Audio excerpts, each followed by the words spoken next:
Sí, mi señora ayer estaba muy feliz porque ayer tuvimos 26 años de aniversario de matrimonio y de regalo le regalé una charla en vivo con Fred. Está súper emocionado por eso. Bien. Fred, ¿te quieres presentar? Sí.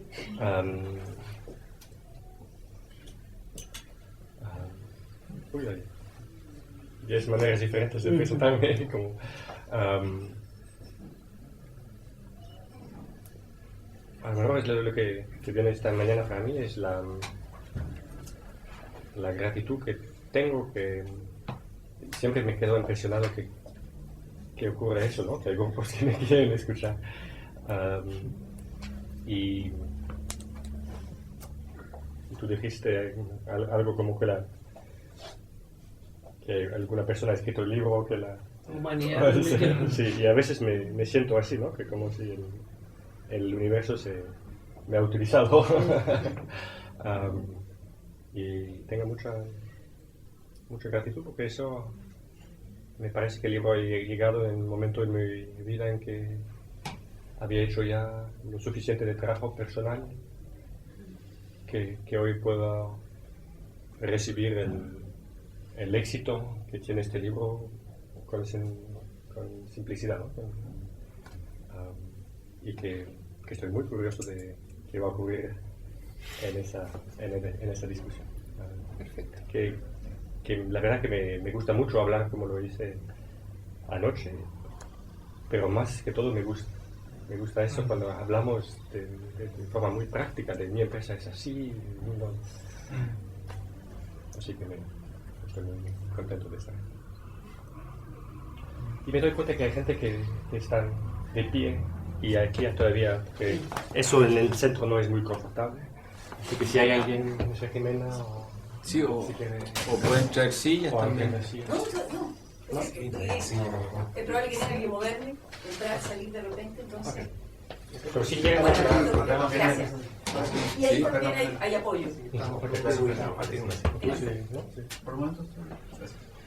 Bueno, Fred, yo sugiero una pregunta. ¿Todos han leído el libro o necesitamos que Fred haga un breve resumen del libro?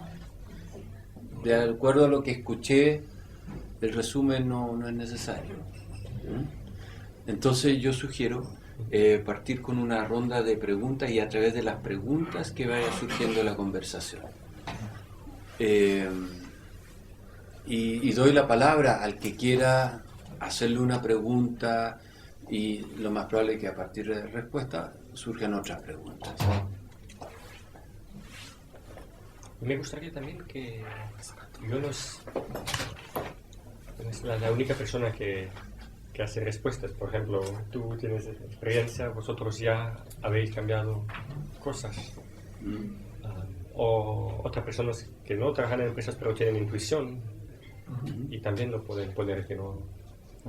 Ok, perfecto. Porque hay mucha inteligencia y experiencia en la sala, no es solo aquí. Bien. El único recurso de restricción aquí eres tú, que tú mañana ya no vas a estar y nosotros vamos a seguir y ojalá que podamos seguir conversando y veamos qué pasa. No sé si partir yo, pero se me ocurrió lo siguiente. La experiencia que hemos tenido nosotros en ProJazz con esta visión que has tú sintetizado en el fondo a través de un estudio más o menos empírico de varias empresas, entendemos que tú llegaste a ciertos patrones comunes de cambio en esas empresas. Entonces nosotros al leerlo partimos con mucho entusiasmo, lo leímos en grupo. Fue una experiencia muy bonita. Es decir, primero lo tradujimos al castellano y luego, en la medida que se iba traduciendo los capítulos, empezamos a leerlo. Entre 5 o 6 personas en una mesa.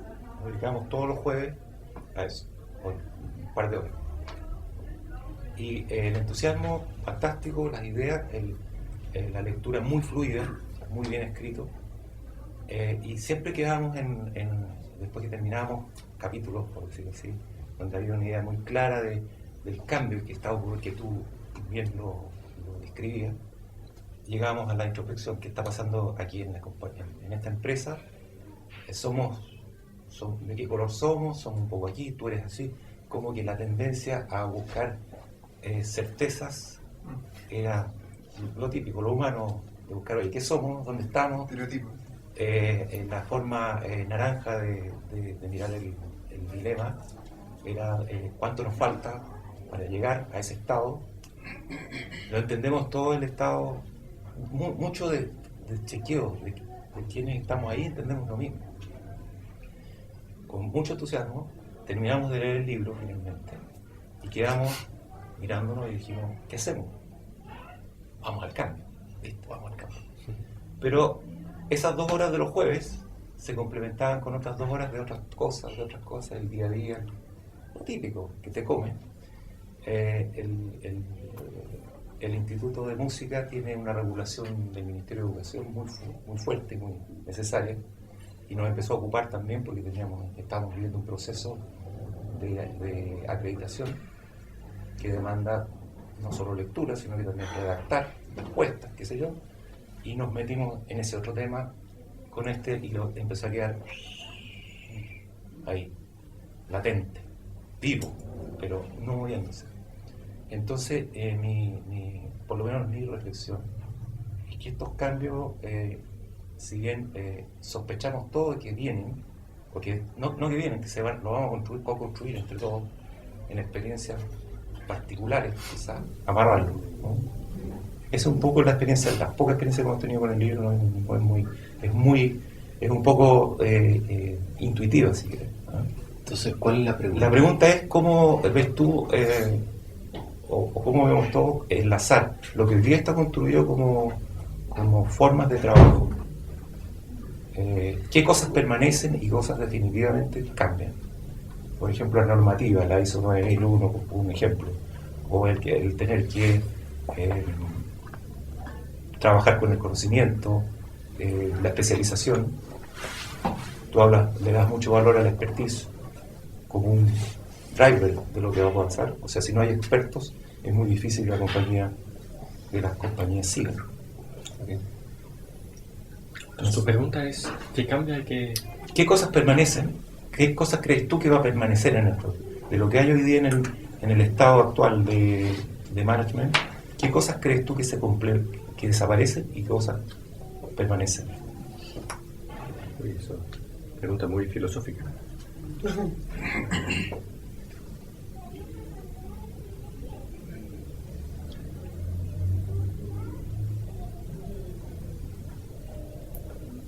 No voy a contestar directamente tu pregunta, pero me doy cuenta que hay 2 maneras muy distintas de ver a esta nueva forma de management. Hay una manera de verla como, uy, eso es el próximo estadio, muy avanzado, ¿no? ¿Cómo lo vamos a entender? La autogestión, todas esas partes necesitamos, ¿no? Y hay otra manera de ver lo que es. Eso, la verdad, es súper sencillo. Si ves a cada uno de la manera de tomar decisiones es súper sencilla. La manera de tratar del conflicto es súper sencilla. La manera de decidir quién gana cuánto dinero es súper sencilla. Todo lo de la plenitud, al final, ¿no? Y es muy interesante para mí de ver cómo lo vemos, porque si yo dentro de mí hasta inconscientemente lo veo como, eso es un salto, ¿no? ¿Cómo lo vamos a hacer eso? ¿No? Te paraliza. Y si lo ves como, la verdad, eso es mucho más sencillo que lo de la pirámide que teníamos antes, porque la pirámide, ¿no? ¿Alguien tiene el libro?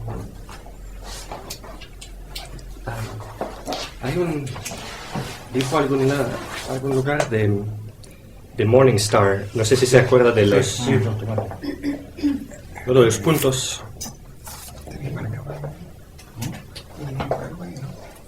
Tengo un flipchart también, si lo quieres pintar. No, pero yo no sé si... Cada punto era una persona... Lo voy a encontrar. Aquí. No, eso es Morningstar. Y cada punto es una persona. Y cada línea Porque en Morningstar la gente se hacen contratos individuales, ¿no? Para decir, tú puedes expectar, tú puedes eso de mí y yo de ti. Entonces eso es el organigrama verdadero de la empresa. Eso es la gente que trabaja con otra gente. Y eso la verdad lo tenemos en todas las empresas. Y el problema es que encima de eso le ponemos el org chart, Sí. que complica las cosas. Entonces, de muchas maneras, eso es la verdad que es la realidad que de toda forma existe debajo de la cosa que ponemos encima. Entonces, todo eso para decir que yo muchas veces invito a la gente a ver eso no como un cambio a una cosa difícil, avanzada, pero puede también ser un cambio a una cosa muy sencilla, muy natural. Y que en esa cosa natural, y es también con esa metáfora de la naturaleza, que es form follows function. Entonces, por ejemplo, Morningstar, el instituto, como no, es un proceso muy estricto, ¿no? Porque en este momento en el proceso la tomata tiene que tener una temperatura de tanto y una presión de no sé qué. Entonces, para ellos, como un proceso muy definido, es crítico. Entonces, para ellos, un 9001 tendrá mucho sentido. Pero para Buurtzorg, como no se necesita un proceso porque cada las enfermeras sabe cómo hacer una inyección, no necesitas escribir un proceso de la tomas, le acercas, no. Entonces, porque tú me preguntas una pregunta muy alta, me parece que lo que va a quedar de lo que conocemos depende de...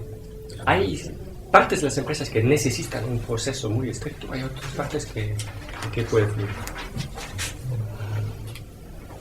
Hay partes en la empresa que probablemente necesitas definir los papeles de forma muy específica. Yo tengo este papel y esto, y tú tienes, porque eso lo necesitamos saber, porque tenemos que decidir muy rápido. En otras partes puede estar un poco más... Entonces yo saldré de eso, de como de form follows functions. ¿Qué necesita el trabajo que hacemos? No sé si ya te daba un poco de... Fred, ¿estás insinuando que es mejor implementar step by step el cambio y no de una? ¿O no es tan definido eso? No es tan definido, depende de nosotros, depende de la empresa, depende del dueño, de su... Si toma Jean-François Aubry de Fabi, como él es un poco loco, ha decidido como... Y hay otros porque son de otro temperamento, ¿no? Lo hacen de forma distinta. Pero me parece que de toda forma un organismo vivo solo puede aceptar cierto grado de cambio, ¿no? Y lo que me doy cuenta, y eso me parece que no lo he escrito en el libro, es que hasta tenemos que cambiar nuestra manera de pensar cómo se hace el cambio. Que en nuestra manera naranja, en la que probablemente todos hemos crecido, pensamos en el cambio de una forma que se puede planificar, ¿no? Es que si un consultor es muy inteligente y lo piensa muy bien, va a tener el plan perfecto. Y idealmente, si lo has pensado bien, va a ser tan sencillo, que llegamos al otro lado y que nadie ni se ha dado cuenta que hemos cambiado. Que nunca hace ningún dolor, ¿no? Porque si tienes algún dolor es que lo has planificado mal.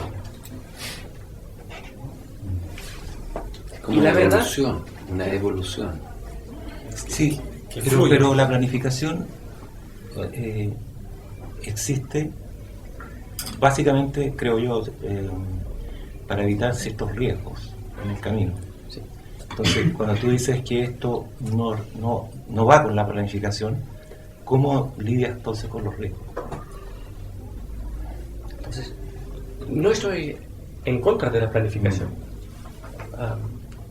pero pienso que tenemos una ilusión de que puede hacer la planificación. Sí. Que las organizaciones son sistemas complejos. No sé si se acuerdan, para mí me fue muy poderosa esa imagen que utiliza Jean-François Zobrist entre un sistema complicado y un sistema complejo. No sé si se acuerdan.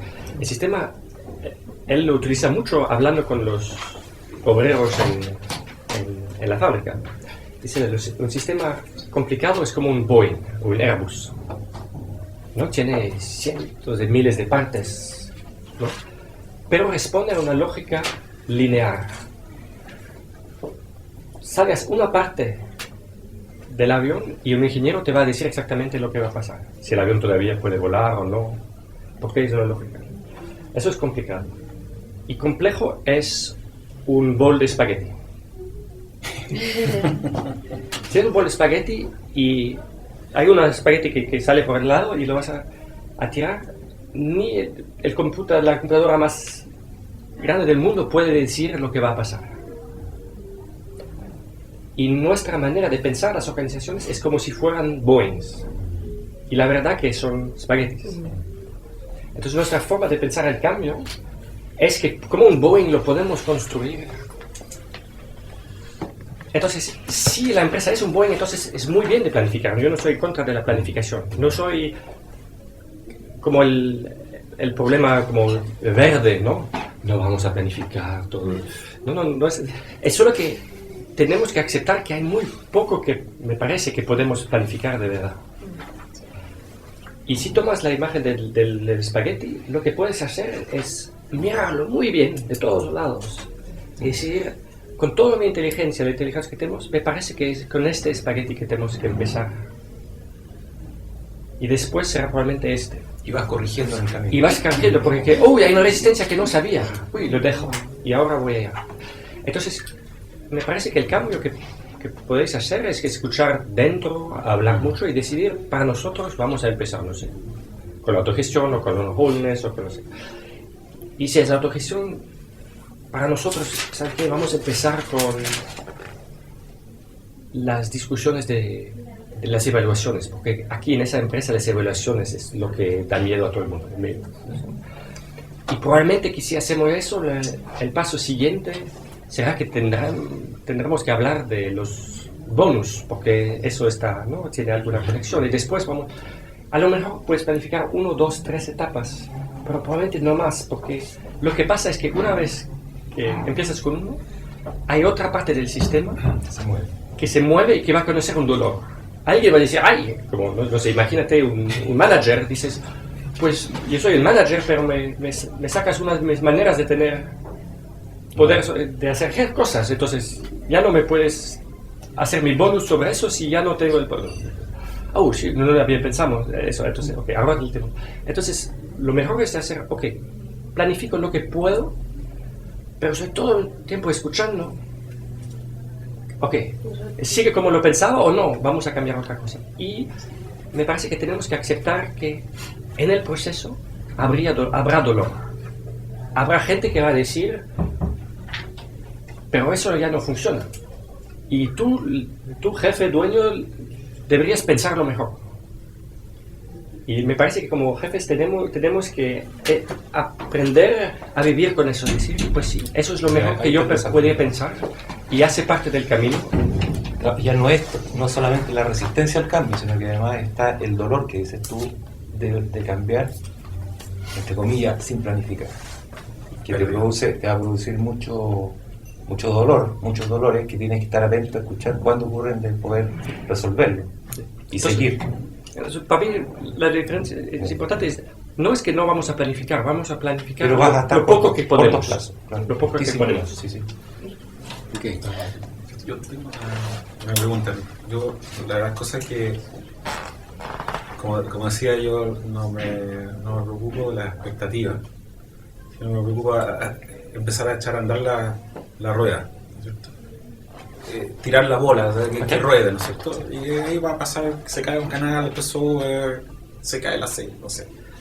Ahora, pero en la partida, para echar a andar la rueda, yo identifico que una de las principales dificultades dentro de la organización es toma, la identificación del ego. El ego dentro de las personas es el que más interferencia causa dentro de las organizaciones. Y en nuestro país, conocimiento sobre su propio ego es muy bajo, casi imposible. Sobre todo con organizaciones en las personas, donde trabajan personas, digamos, más a nivel de operario, de trabajadores, sin ninguna preparación. Entonces,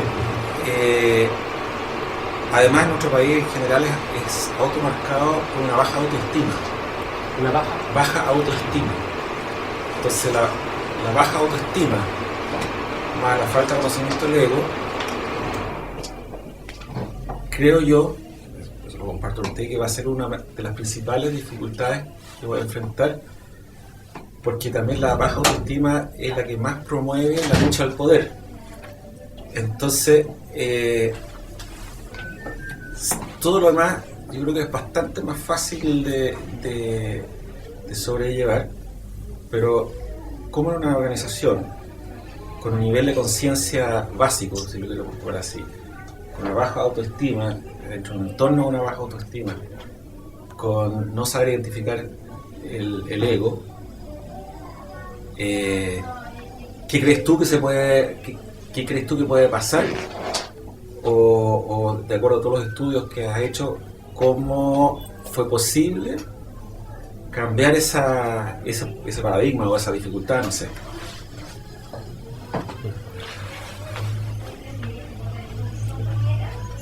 Quiero contarle una cosa de Jean-François Zobrist, el chico de Fabi, ¿no? De la empresa de Francia. Cuando le preguntan algo sobre cómo se hace el cambio, siempre da la misma respuesta en francés, que es démerdez-vous. Es como démerdez-vous. Como... Sáquense la... Entonces, Bota. Mierda. sí, de mierda. Literalmente. ¿Cómo? ¿Qué sé yo? ¿No? Y él lo hace a propósito. Él dice, solo yo cuento la historia de Fabi, pero usted tiene las respuestas, ¿no? Entonces, muchas veces estoy pensando en eso, porque yo te voy a decir lo que yo pienso, pero lo más importante es la respuesta que tú ya tienes en eso. Entonces te invitaría después a pensar en, porque estoy seguro que alguna parte de tú ya sabes. No quiero negar la realidad de lo que tú dices y de la dificultad del cambio personal que va a ser para las personas, que es una verdadera learning curve. Y al mismo tiempo puedes mirarlo de exactamente la forma opuesta, es decir, todo lo que no tienen, habrá probablemente un deseo del mismo tamaño dentro de esas mismas personas, de tener esta autoestima,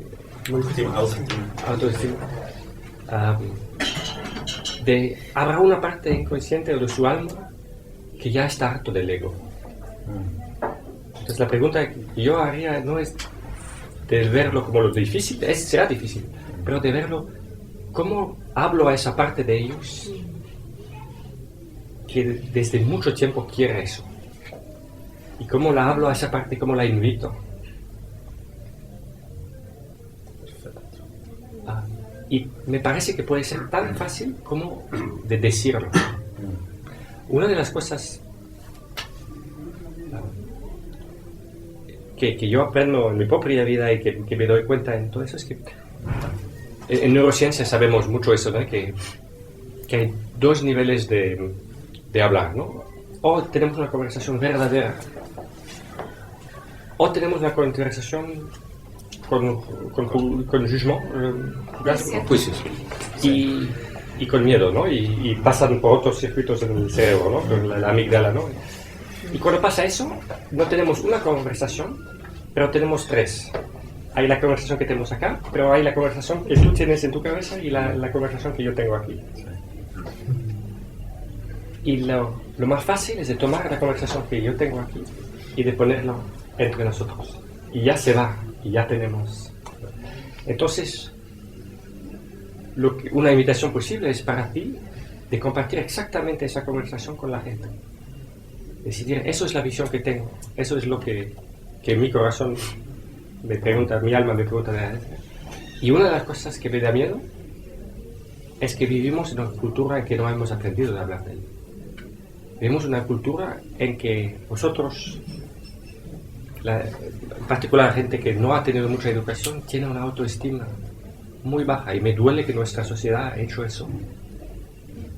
Y una parte de lo que quiero hacer es que queremos una cosa en que cada uno de nosotros podemos crecer, en que cada uno de nosotros podemos tener una autoestima. Y de hablarlo y de hablar a esa parte de ellos que quiere salir de eso. Y de repente es muy fácil, no es muy fácil, pero es más fácil para ti, cuando una persona otra vez habla de una baja autoestima, de decirlo, hey, te veo otra vez en eso. Y ya es una parte de la conversación.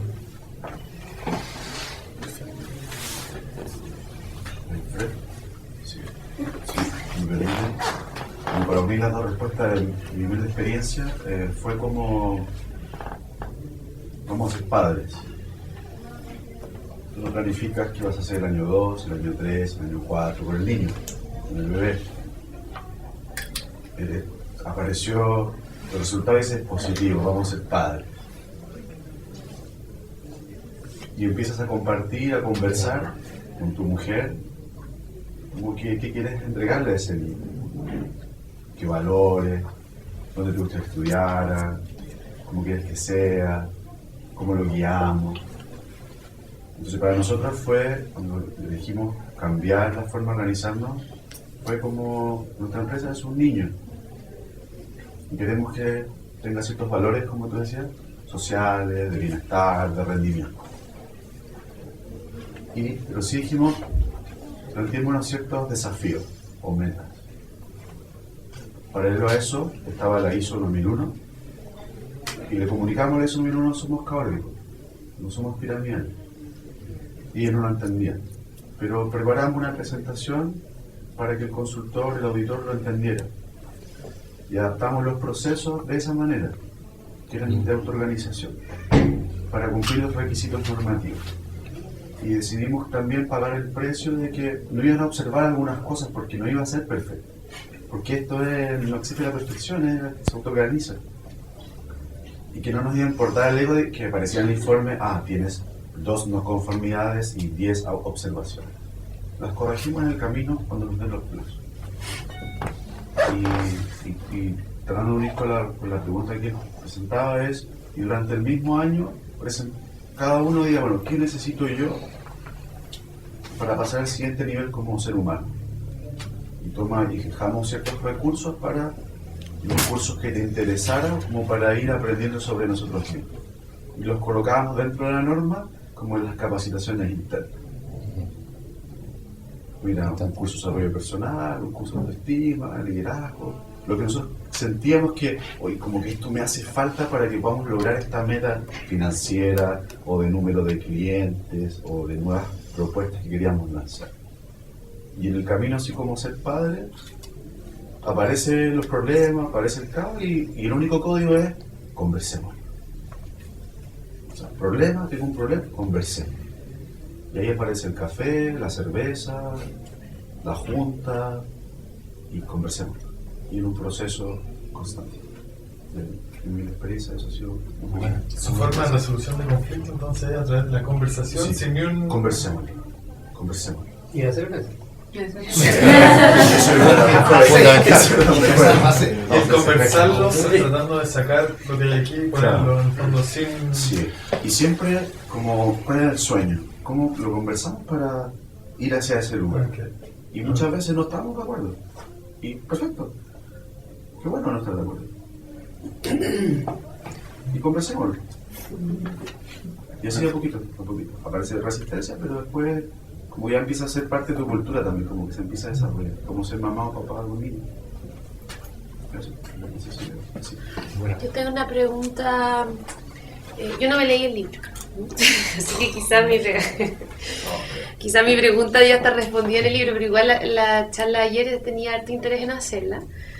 Porque yo la verdad que tengo harto interés en implementar realmente un proceso como de transformación, sobre todo que nuestra empresa es muy nueva, entonces como todavía está recién, es muy posible hacer las cosas de una manera nueva sin que haya tanto peso, ¿no? Y mi pregunta es cómo funciona el tema de los sueldos o cómo se autogestiona eso. ¿Qué pasa, ¿no? con los sueldos, los ascensos, los desarrollos de carrera entre una organización que entra en esta nueva forma de gestión? ¿O cómo puede ser, ¿no? Son dos temas distintos. A mucha gente hay una pregunta sobre la carrera, ¿no? Porque en las organizaciones tradicionales lo sabemos muy bien, ¿no? Somos el manager, el vice president, no sé qué, ¿no? Y hay mucha gente que necesita o quiere eso, ¿no? Quiere crecer y quiere como una forma, como que, ¿no? Y en las empresas que han adoptado formas de autogestión, lo mismo existe, pero es mucho más sutil. Es que, como he dicho ayer, la idea no es de hacer que todo el mundo esté igual. La idea es que cada uno esté utilizado con toda su energía, sus talentos. Entonces, es muy, muy claro en esas empresas que tú sabes todo de marketing y que tú, ¿no? Y que tú eres un joven que acabas de empezar tu carrera, ¿no? Entonces, y todo eso es ok. Entonces, la gente, hay una forma informal de valorar a la gente que existe. Y entonces, adentro de la organización, es muy claro. Cuando esa persona habla, todo el mundo escucha. Cuando esa persona habla, sí, lo van a escuchar, pero no va a tener el mismo peso. Y es ok. Es una reflexión de la realidad de lo que la gente sabe. Entonces, dentro de la empresa, al final, me he dado cuenta en esas empresas que no es un problema tan grande. La mayoría de las veces el problema es afuera, con su familia, con su esposa, con sus amigos, que gente quiere posicionarse a veces. Por el ego. Como el ego. Y el ego, pero aceptamos que hay esa parte, ¿no? No todos somos budas, ¿no? que pueden vivir sin... Y entonces hay empresas que hacen una cosa en que inventan títulos para afuera.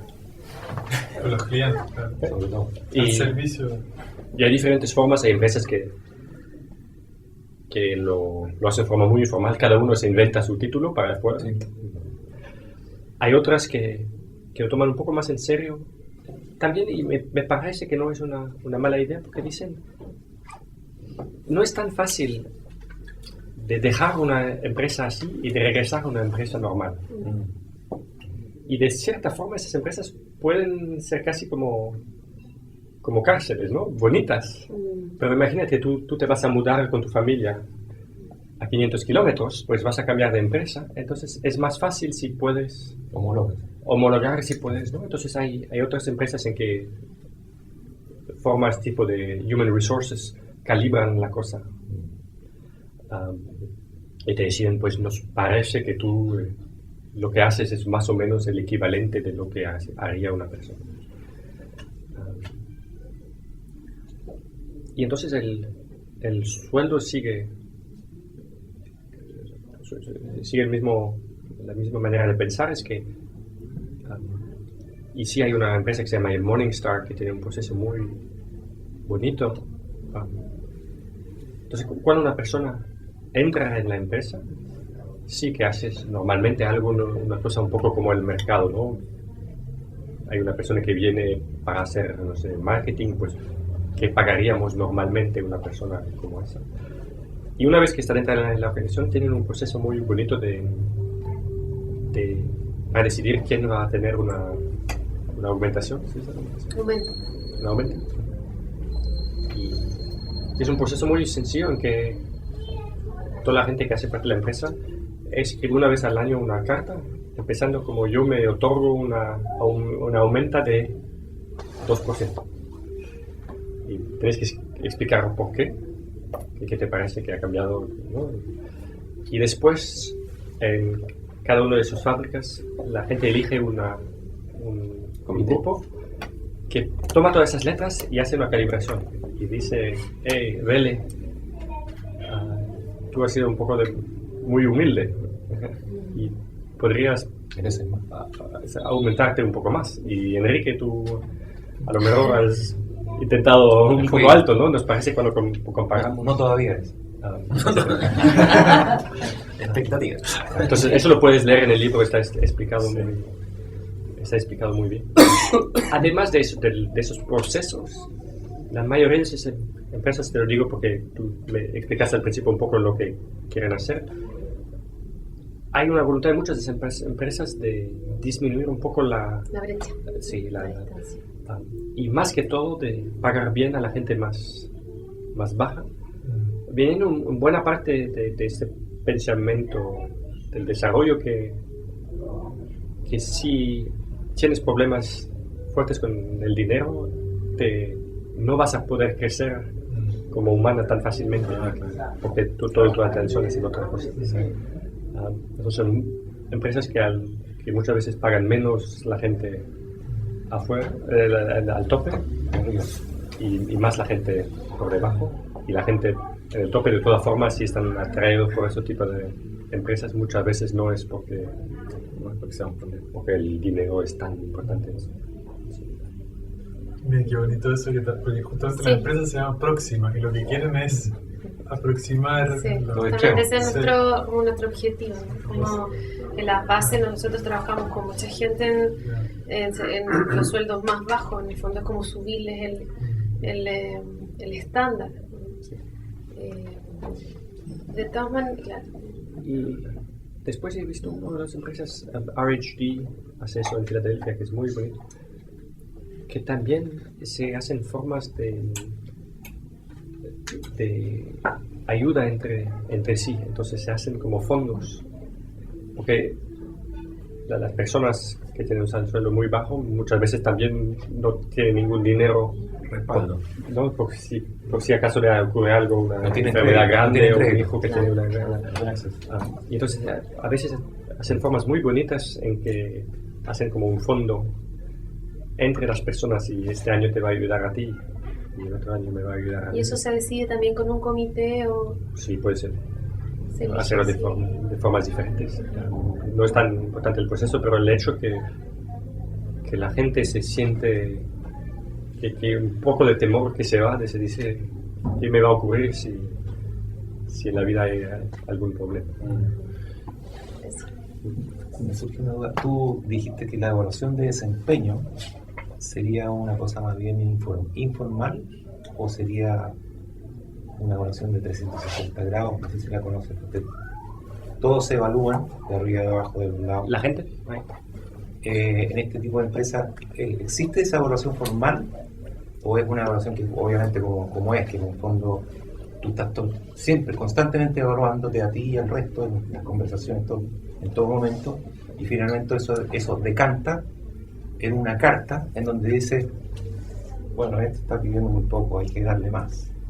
Porque yo lo que he visto durante el año, creo que, o sea, sacas el proceso de evaluación de desempeño en tu propuesta.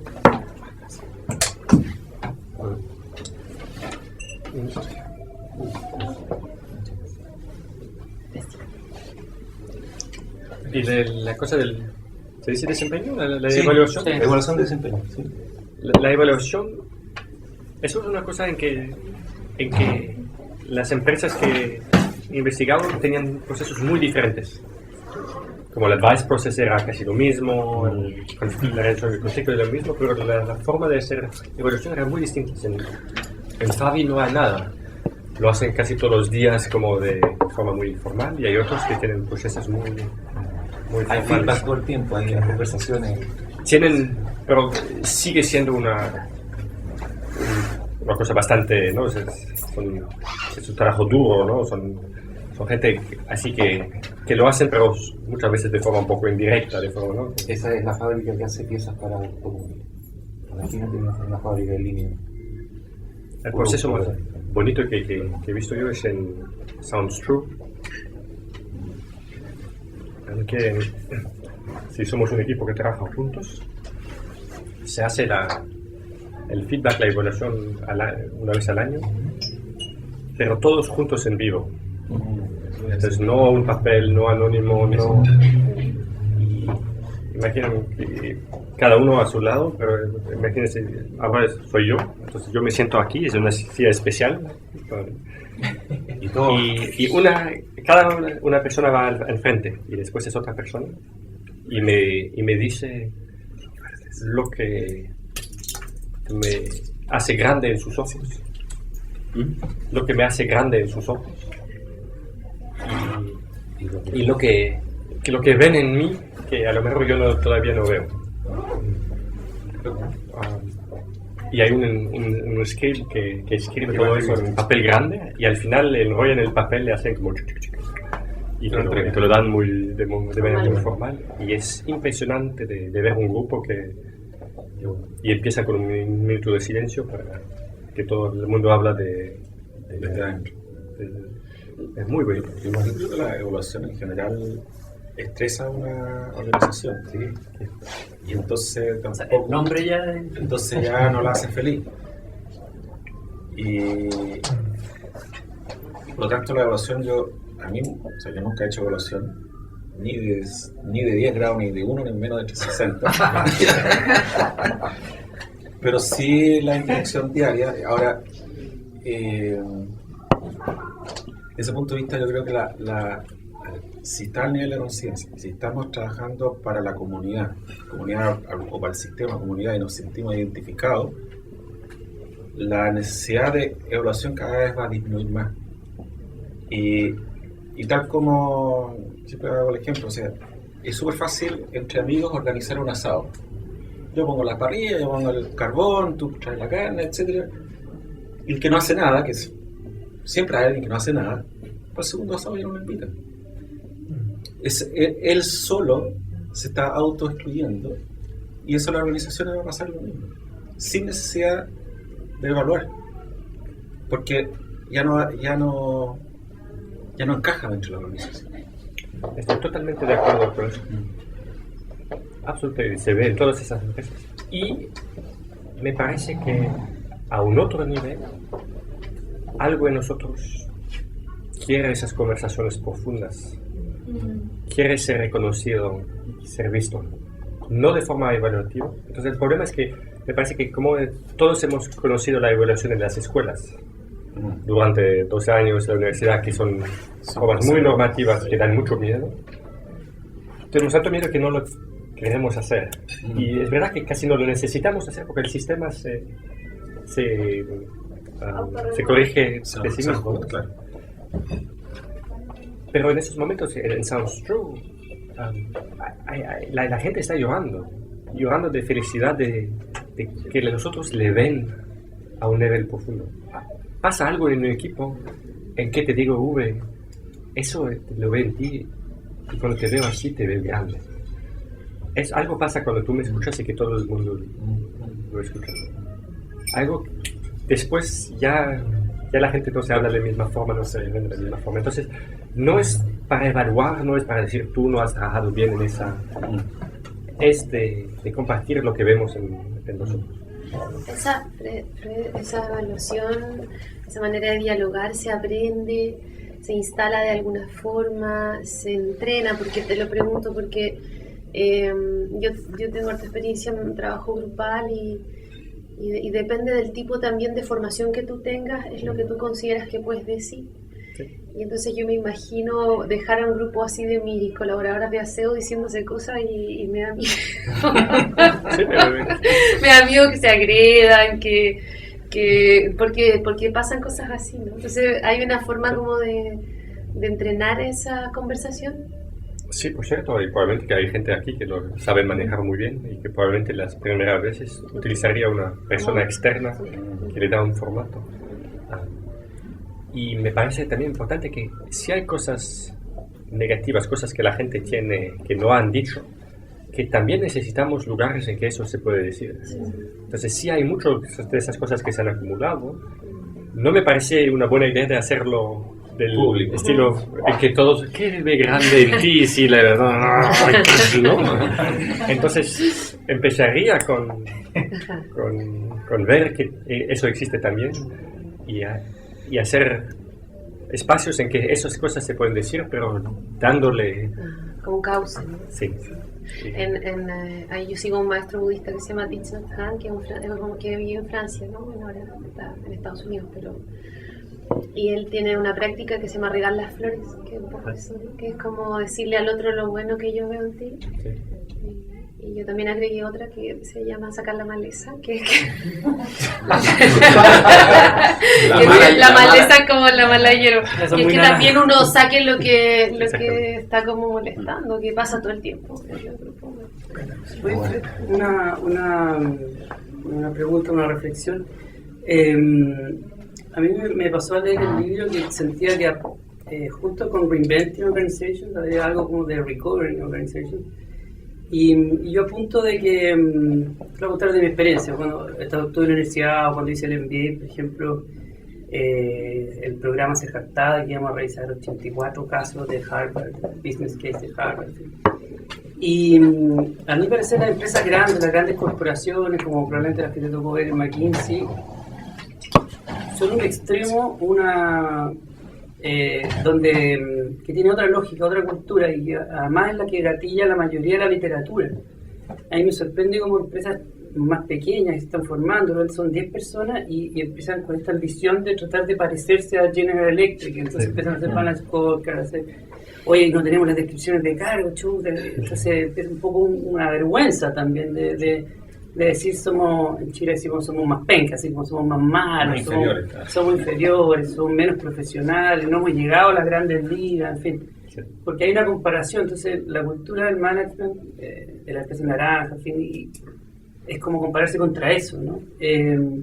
Cuando en realidad las empresas más chicas, o el asado que dice Lupe, o las organizaciones como que ya tienen bastante de los principios del Reinventing Organization, o sea, de que no importan las personas como personas, eso es más fácil, y no somos un número como en una tremenda empresa. Y la otra cosa que me viene, no sé si ustedes lo ven, así yo lo veo hacia el nivel personal, cuando me ocurre algo que no me gusta, algún fracaso, me pregunto de nivel espiritual, ¿qué viene a ser este fracaso en mi vida? Y me parece que hay un sentido en eso, es una invitación. Y muchas veces lo hacemos a nivel personal, pero no lo hacemos a nivel organizacional. Este fracaso, ¿qué oportunidad hay? ¿Por qué viene? De forma espiritual. ¿Qué el aprendizaje? ¿Qué viene a ser? Bienvenido al fracaso. Bienvenido al fracaso, ¿no? Y hay una frase que he leído el otro día que me gustaba, de Rahm Emanuel, que era como el Chief of Staff de Barack Obama, y que decía never let a crisis go wasted. Nunca desperdicien una crisis. ¿No? Y entonces eso sería la pregunta que me preguntaría de ¿qué aprendizaje o qué oportunidad, qué salto? Que se abrió. Pero qué interesante que sea, porque uno se lo pregunta para engañado así, pero es súper interesante que se lo pregunte la organización como un todo. Eso es súper... Me parece que no hay una respuesta única y tú lo sentirás, ¿no? Me puedo imaginar que hay empresas en que ya al principio se necesita mucho tiempo solo hablando con el gerente, solo con él, para clarificar dónde está lo que de verdad quiere, antes que él esté listo y dispuesto a hablar con un grupo más grande. Ya probablemente otros momentos que él ya está listo, o que no lo está totalmente listo, pero está dispuesto a descubrirlo hablando con otras personas. Yo me haría confianza a mí y a él o a ella. Y cuando yo estoy de vez en cuando en esas discusiones, lo que yo intento de hacer es de tratar de tener las discusiones con el gerente o con el grupo más largo a un nivel del corazón o de aquí, porque muchas veces lo hablamos muy rápido de aquí, lo necesitamos por eso, pero eso va a ser complicado, ¿no? sin pasar ya el tiempo suficiente de hablar por qué lo hacemos. Me ha gustado mucho, Uwe, cuando tú me contaste que tú tenías esa idea, tenemos que tener una empresa más humana. Y ni sé lo que quiere decir, pero siento por algún lado que eso es lo que tengo que hacer. Y primero hablar de eso. O otra cosa que hago a veces, o invito a hacer a los jefes o dueños, es de ser capaces de contar la historia de forma muy personal de por qué quieren hacer eso. Su forma de historia. Por ejemplo, había una historia últimamente, la jefe de un hospital universitario en Bruselas que quiere hacer, que me parece muy, muy bonito. Y era claro que estaba listo, pero no lo podía decir bien. Entonces yo le he preguntado. Y de repente me da un ejemplo. Me dice, pues, el otro día salió más temprano a las 4:30 y vi a las enfermeras al lado de la máquina para hacer el time clock. Y estaban esperando porque fue las 4:25. Estaban esperando 5 minutos. Y no me lo puedo creer. Que enfermeras, personas tan bonitas, con tanta educación, que hacen tan cosas tan importantes, las hemos reducido a hacer eso. Y le contaba de forma como estaba, y había alguna cosa como, ¿cómo hemos hecho eso? Una vez que lo cuenta así, lo va a poder contar a todo, y no va a encontrar resistencia, porque le dice el corazón. Pero antes le decía, pues yo he leído un libro de Fred y de otra persona y yo quiero liberar a la empresa, bla, bla, bla. Liberar a la empresa. Entonces, si habla de este nivel, todo el mundo va a decir, pues sí, pero eso no es posible en nuestra empresa, porque nosotros tenemos reguladores, no tenemos eso, y los doctores, Pero una vez que lo cuentas al nivel de, yo no quiero que reduzcamos la persona a ser... ya no va a encontrar resistencia, todo el mundo lo va... Entonces yo pasaría bastante tiempo en eso. Y después las cosas... No sé, sería una invitación para vosotros aquí. Y muchas veces es en conversación con otra persona que al final se encuentra, ¿cuál es mi motivación profunda? Y muchas veces le voy a contar la historia de otra de ese jefe de esa empresa de retail de 60.000 personas. Su cosa es que cuando él ha juntado a la empresa joven, era una empresa nueva y podía cambiar cosas, podían hacer errores, y que hoy le duele cuando ve que los jóvenes y la gente no tienen la misma oportunidad que él ha tenido. Dice, no, yo no quiero ser el dueño de una empresa en que la gente no va a tener lo que yo he tenido. Cada uno tiene su historia, pero el poder de la historia. Fred, hay toda una tendencia en el mundo de las empresas respecto a la felicidad o emociones positivas en el lugar de trabajo. Y tú en tu libro no usas mucho el tema felicidad, sino que más propósito, sentido. Cuéntanos un poco ¿dónde ves la diferencia entre propósito, sentido y felicidad? ¿Y por qué no has usado la palabra felicidad en tu libro? Lo he hecho bastante a propósito. Sí. Y no me gusta mucho de poner como los colores muy fuertes, ¿no? Porque son ayudas, pero no me gusta poner. Pero eso de la felicidad en las empresas es de este nivel muy verde. En muchas empresas verdes ponen mucho acento en los valores de la empresa y siempre hay un valor como fun o happiness. Y a mí me parece que, viéndolo me parece de una perspectiva más TIL, que en TIL lo más importante no tanto es la felicidad, pero es el crecimiento personal. Y que la felicidad es una consecuencia. No hay una frase bonita, ¿no? Es un poco como el profit. Si buscas el profit, te lo escapas. Si buscas la happiness, te lo escapas. Pero la felicidad es la consecuencia de otra cosa. Y y también la cosa de la felicidad, y es mucho en el verde, muchas veces viene con alguna parte de muy sutil de paternalismo, que es el papel del jefe o del jefe de recursos humanos, de hacer que todo el mundo se lleve bien, que todo el mundo esté feliz. Hay una mujer en la parte francesa que es muy conocida y en RH, recursos humanos, dice rendre heureux. Hacer feliz. ¿Cómo haces feliz? Ok, V, hoy te voy a hacer feliz. ¿Cómo lo voy a, no? Y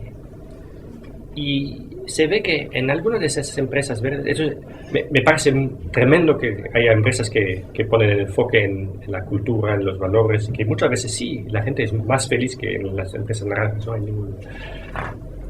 Pero a veces hay también una shadow, sombra, que es que de repente la gente ya no puede decir públicamente las cosas que van mal. Entonces nos cortamos de nuestra plenitud, porque en grupo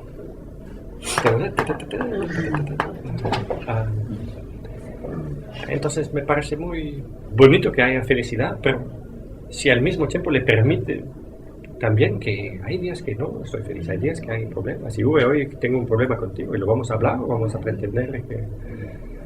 Claro, el riesgo de no decirse algunas cosas para no destruir la felicidad. Sí, y que todos tenemos que estar contentos juntos. Lo ves en muchas empresas verdes, es que hay un shadow muy grande de conflicto. Armonía artificial. Armonía artificial. Como rígida, felicidad. Ahora, yo creo que la base de todo esto ya es filosófico. ¿Qué es lo que entendemos o la definición de felicidad? Lo mejor hoy es un embrión de eso. Sí.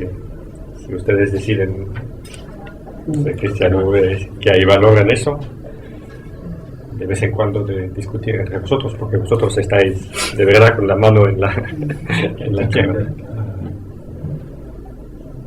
Me parece que hay mucho valor discutiendo. La pregunta es básicamente cómo seguimos, cómo queremos seguir, es una decisión de nosotros y me gustaría escuchar algunas voces de que, no es necesario que todos hablen, pero algunas voces de qué se están llevando esta conversa, cómo se están yendo y qué les significó estar acá conversando con Fred. Bueno, cuando llegué en la mañana y nos empecé a saludar al que llegamos y todo, me sentí muy cómodo. Hacía mucho tiempo que no me sentía tan bien, digamos, porque en esta tarea de tratar de aplicar esto en la organización, la verdad que uno estaba bastante solo. Yo me voy con ganas me voy muy contenta, con ganas no con ganas, sino con la intención de convencer a los directores de Próxima de comenzar a trabajar en esta línea y con algunas ya ideas concretas de lo que quiero hacer. Como somos alemanes, son las 2:30, vamos a ir cerrando y terminando. Y me gustaría que nos sacáramos toda una foto como para quedarnos con un recuerdo. ¿Les tinca o no? Sí. Y a mí me gustaría que me autografiara el libro. ¿Mi libro o tu libro? Ahora me hacen los dos. Nuestro libro. Yo primero quiero agradecerles a todos de haber recibido a mí aquí en este círculo. Y quiero expresar toda me da ilusión, me da cuenta todo el respeto que tengo a vosotros que están al cabo de empresas y que vosotros sois héroes para mí, de hacer este camino personal y de estar adelante del tiempo.